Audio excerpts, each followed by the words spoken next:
In previous lecture, we have seen compressibility and bulk modulus, and vapor pressure and cavitation. In this lecture, we are going to see what is surface tension in liquid droplet, surface tension in hollow bubble, surface tension in liquid jet, and numericals on surface tension. So, what is surface tension, or where the phenomenon of surface tension occurs? The phenomenon of surface tension occurs on the free liquid surface. So see here the definition of surface tension. The surface tension is defined as tensile force. It is tensile force acting on free surface of liquid in contact with gas. So the surface tension is tensile force acting on free surface of liquid in contact with gas, or the surface between two immiscible liquids, such that contact surface behaves like a stretched membrane under tension. And we know the simple example: sliding gladiators slides on the water surface due to the force of surface tension. So surface tension is a tensile force acting on liquid surface in contact with gas or another immiscible liquid. What is immiscible? Immiscible means they cannot mix up with each other. See, water and oil. So water and oil cannot mix with each other. Oil will float on the water, because density of oil is less than density of water. So surface tension, the unit of surface tension is Newton per meter, force per unit area, and it is denoted by a Greek letter or symbol sigma. This is notation for surface tension. So surface tension, for understanding or better understanding the concept of surface tension, take three molecules. See here, this is figure for explaining surface tension in a simple way. Consider three molecules, that is molecule A, molecule B and molecule C in the liquid. So molecule A is inside the liquid, molecule B is near to the liquid surface, and molecule C is on the liquid surface. See here, molecule A, which is near to the molecule A is inside the liquid surface, and this molecule is attracted in all directions equally by the liquids of liquids of molecule. So resultant force on molecule A will be 0, or no resultant force act on the molecule. So resultant force on molecule A will be 0, because molecule A is attracted in all directions equally. But the molecule B is situated near to the surface of the liquid, so it is acted by upward and downward forces which are unbalanced.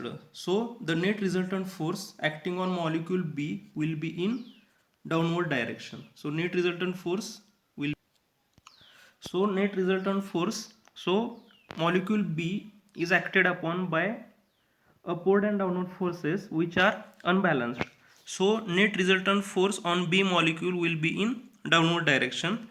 And now see the third molecule C, which is on the upper surface of the liquid. So all forces acting on molecule C will be in downward direction. So resultant force will act in downward direction. So all molecules on the upper surface will be acted upon downward direction. So they will behave as a, or this layer will behave as a stretched membrane under tension, because all the molecules are attracted in downward direction. See here, all molecules on the free surface experience a downward force.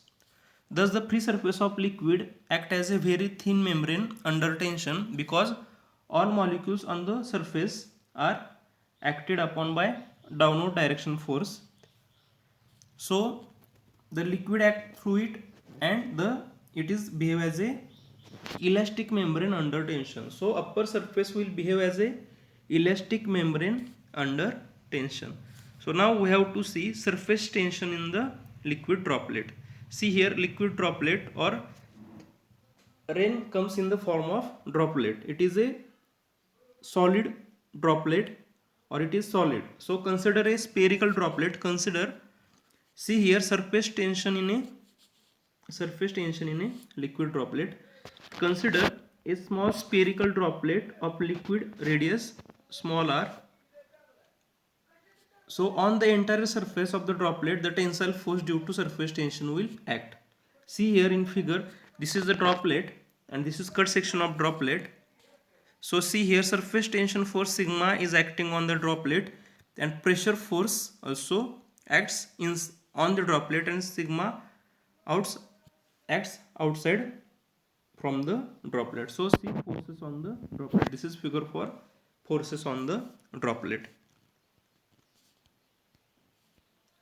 Now we have to derive formula for surface tension on the droplet. So consider sigma will be surface tension on the liquid droplet and P will be the intensity inside the droplet. It excess of outside pressure intensity. So keeping this, that it is excess of outside pressure intensity. So D is the diameter of the droplet. Let the droplet cuts into two parts.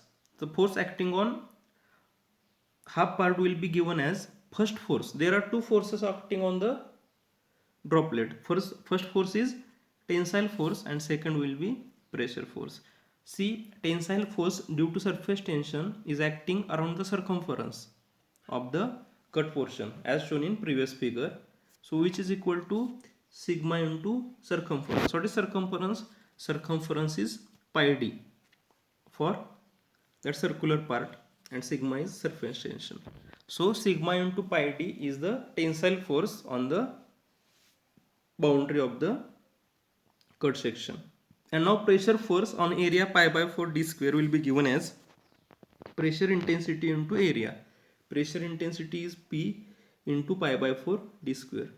Now thus forces are equal and opposite in equilibrium conditions. So tensile force and pressure force are equal and opposite in equilibrium conditions. So we have to equate those two equations. This will be equation 1 and this will be equation 2. What we have to do? We have to equate equation 1 and equation 2. So we will get P into pi by 4 d square is equal to sigma into pi d. Here P is equal to sigma pi d upon pi by 4 t square. Here pi get cancelled and upper d in numerator and 1d in denominator will get cancelled and remaining is P is equal to 4 comes up and P is equal to 4 sigma upon d. This is the equation for pressure intensity inside droplet. So P is equal to 4 sigma upon d. If pressure intensity and diameter is known, we can calculate surface tension, or if surface tension and diameter is known, we can calculate pressure intensity. So this equation shows that with decrease of diameter, pressure intensity will increase. If diameter is small, the pressure intensity will be high. So this is equation for pressure intensity and surface tension in a liquid droplet. Now we are going to see surface tension in a liquid bubble. For this is the same as previous equation. For this, take a hollow bubble or soap bubble in a air. So surface tension in a liquid bubble. It has two surfaces, that is in contact with air, and one inside and other outside. So bubble is a hollow portion. Inside also air and outside also air. So two surfaces are subjected to surface tension. So pressure force is same, P into pi by 4 d square, and tensile force or surface tension force will be sigma into pi d. So we have to here multiply by 2. Why we have to multiply by 2? Because this is outer surface and this is inner surface. So there are two surfaces, so we have to multiply it by 2.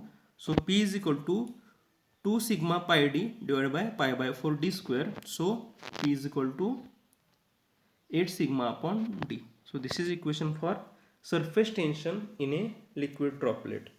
So here only difference is that we have to multiply by 2 in case of liquid bubble. Why we have to multiply by 2? Because there will be two surfaces, one surface outside and one surface inside. Now see here, surface tension in a liquid jet. So this will be a liquid jet, and we have to see surface tension in a liquid jet. Consider a liquid jet of length L as shown in figure. So let pressure intensity will be P inside the liquid above the outside pressure, and sigma will be surface tension of the liquid. So now in equilibrium condition, see here there are two forces, force due to pressure and force due to surface tension. So force due to pressure is as pressure intensity into area of jet. So P into LD will be area of jet, as D is the diameter of the jet, and force due to surface tension will be sigma into length. What is length from two side? 2L will be length, sigma into 2L. So equating this equation number 1 and equation number 2 in equilibrium condition, we will get PLD equal to sigma 2L. So here P equal to sigma 2L upon LD. Here L will get cancelled. So what is remaining? P is equal to 2 sigma upon D. This will be equation for surface tension in a liquid droplet. Sorry, it is equation for surface tension in liquid jet. So in this equation, P is equal to 2 sigma upon D. If sigma, surface tension and diameter of jet is known, we can calculate pressure intensity inside the jet. Or if pressure intensity and diameter is known, we can calculate surface tension. So now we are going for numerical on surface tension. This type of numerical are also asked in engineering services examination or GATE exam. So see here, the surface tension of water in contact with air is 20 degrees centigrade. See here, surface tension of water in contact with air at 20 degrees centigrade is given as 0.0725 Newton per meter. So see here, surface tension force is given, surface tension sigma is given at 20 degrees centigrade is 0.0725 Newton per meter. The pressure intensity inside droplet of water is 0.02 Newton per centimeter square, greater than the outside pressure. So calculate diameter of the droplet. What we have to calculate here? We have to calculate diameter of the droplet. So surface tension is given as sigma is equal to 0.0725 Newton per meter. So see whether all the units are in SI unit. So we have to convert, if not, we have to convert all the units in SI. So this is in SI unit. Pressure intensity P, excess of outside pressure is given as P is equal to 0.02 Newton per centimeter square. So convert it to SI unit, Newton per meter square. So for that we have to multiply by 10 raised to 4. So pressure intensity P will be equal to 0.02 into 10 raised to 4 Newton per meter square. Let D will be diameter of the droplet. So we know formula for liquid droplet, P is equal to 4 sigma upon D. So put value of P 0.02 into 10 raised to 4 equal to 4 into surface tension is 0.0725 divided by D. So D is equal to 4 into 0.0725 divided by 0.02 into 10 raised to 4. The value comes as a 0.00145 meter. So we can convert it to centimeter or mm. So for conversion into mm, multiply with 10,000. So it will be 1.45 mm. So there is no problem if we keep this value as it is in meter. So in this lecture we have seen surface tension in liquid droplet, halo bubble and liquid jet, and numerical on surface tension. In next lecture we will see capillarity action and what is capillarity. So thank you everyone for watching this video. If you like my video, then please subscribe to my channel Technosouls Creation and share, and also stay tuned for more updates. Thank you. Have a great time.